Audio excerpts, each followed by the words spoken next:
What's good? I'm Kasim. It's Just Sneakers, back with another review. And today we got the Nike Air Trainer 1 SP Coriander. Now these are a new twist on a classic shoe, originally released in 1987. The original model has been released numerous times throughout the years, most recently in 2020 with this pair right here, you know, the original chlorophyll makeup. But they came out as an SB, and they pretty much true to form besides SB branding and whatnot. I can do a review of these also, but you know, that's enough. This Coriander pair is the first release in what seems to be a pack. There's two other colorways that have hit the internet, and they're dubbed as dark smoke gray and a honeydew. So these here were a simple cop for the most part, sold out in some places, but you could find them. They might not be retail, but it's probably won't be much over retail. They're not moving like that. It's more like if you wanted this pair, you went for it. Now let's jump into this review. As you can see, it's kind of a lot going on here.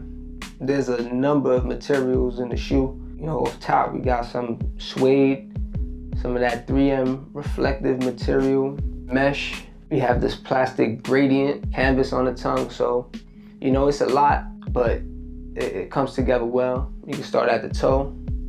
And of course, what stands out is the 3M accents. And that's pretty much on the toe, side, back, throughout the whole part of the shoe. The toe box is a sort of wheat color, and it's a suede. Now get a look at the toe box. It's in this sort of tan color here. And it's a mesh. I wouldn't say it's like Cordura or anything like that. I don't see any of that branding, but the mesh doesn't look too flimsy, I'd say. Moving up towards the tongue, we run right into the buckle, which on the original Trainer 1s, really on all trainers, the strap, buckle or whatever, well, it's really a strap, it's a buckle on these. The strap is like one of the main attractions. But on this pair, the strap really isn't that serious. It's kind of like an afterthought because there's so much going on with the rest of the shoe. If you look at the original pair, what would this shoe be if it didn't have this right here? They would just look really, really plain. So actually, there's cross trainers out there that look like that, and they're not as revered as these. Back to this shoe here. The strap here is a burnt orange color, and it has a bunch of bluish gray speckles. Moving on, we have these loops happening on the tongue. We have Nike branding on top in this bluish gray and dots throughout. It comes with burnt orange laces, and the eyelets are gray. The tongue itself is a plastic cage-like. Moving on to the side of the shoe, here you can see everything that's going on. What takes your attention first is the 3M. Those 3M hits and this pattern going on throughout. You know, of course, we got this classic bump right here. That's a staple on all trainers and cross trainers. The swoosh is a bluish gray, and it's a canvas material backed by a plastic panel that has like a sort of a rainbow gradient. If you look at it, it's kind of like iridescent. And of course, you get to see the good contrast between all of the four light colors. You know, you have the burnt orange and the tan, the different hues of tan and the darker browns here. It all works together well as with the yellow on the sole, but we'll get to that. Moving on to the back heel, and it's in a tan leather. We have the bluish gray Nike Air classic insignia, along with those 3M hits arching above it. The back heel is a heavy canvas mesh kind of material, you know, like the originals, done in a tan. And you also get to see how the sole works. Also, swoosh is right here. It's like a pinkish kind of color. So this color only shows up on this swoosh right here. You know, it's on the inner and the outer side of it. Inside of the shoe, same thing, no swoosh.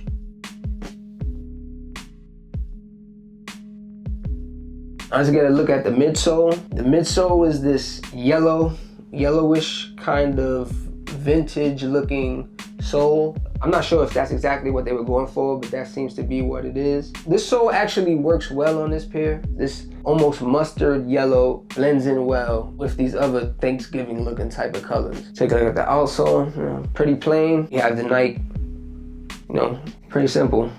Yeah, so there it is, man. You get a good look at it. Pull out this pair again if you want to get another quick comparison and whatnot. As you see,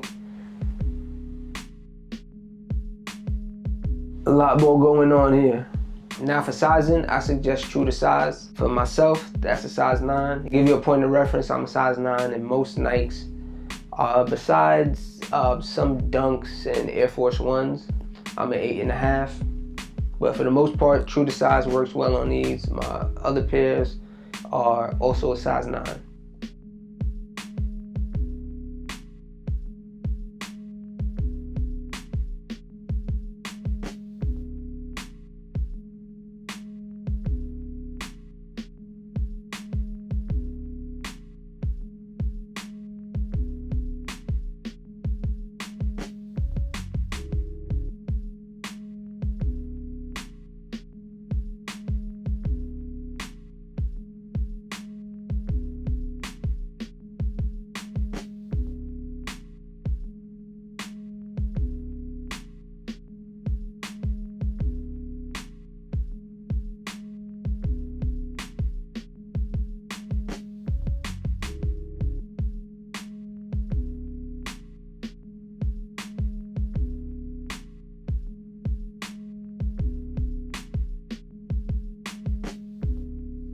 Now for my thoughts on these, I'm rocking with them.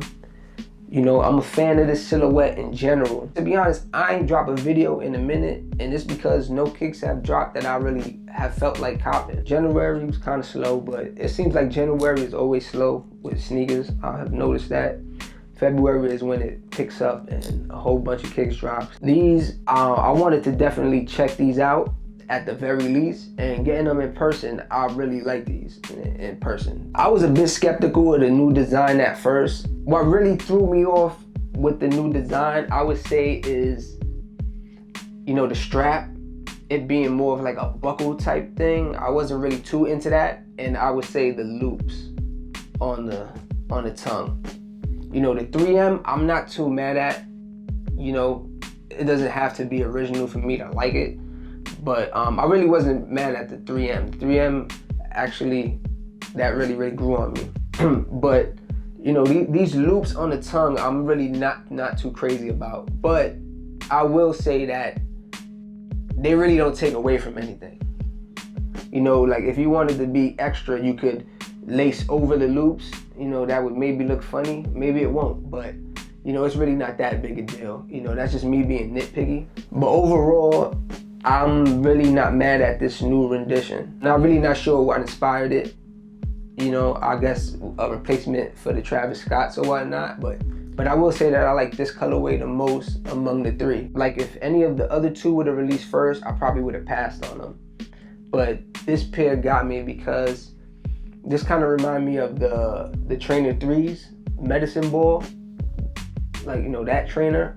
It kind of reminded me of those, and I kind of missed those, and I'm wanting a retro. I think it's about time for a retro, maybe like in the next year or two, they can re-retro those. But yeah, this colorway and this makeup was the most familiar for me, and it was most easy for me to step into. But I am feeling the black pair as well. You know, I might check those out. We'll see. You know, compared to the original, I say they don't really compare. Like, these are what they are, but it's a good supplement, I say. As far as these go, I don't know, would you guys like to see a review on them? I don't think there's many reviews on YouTube. They came out about like 2 years ago, but you know, we can get that going. But I want to know y'all thoughts, man. Did y'all get on these? Do y'all like Trainer 1s or trainers in general like me? I'm real big into trainers, Bo Jacksons, all that. So I at least had to check these out. And as of now, you know, I could say that I'm not mad with my purchase. Thanks for checking out this review. Like, share, subscribe, all that stuff. It's just sneakers. Peace.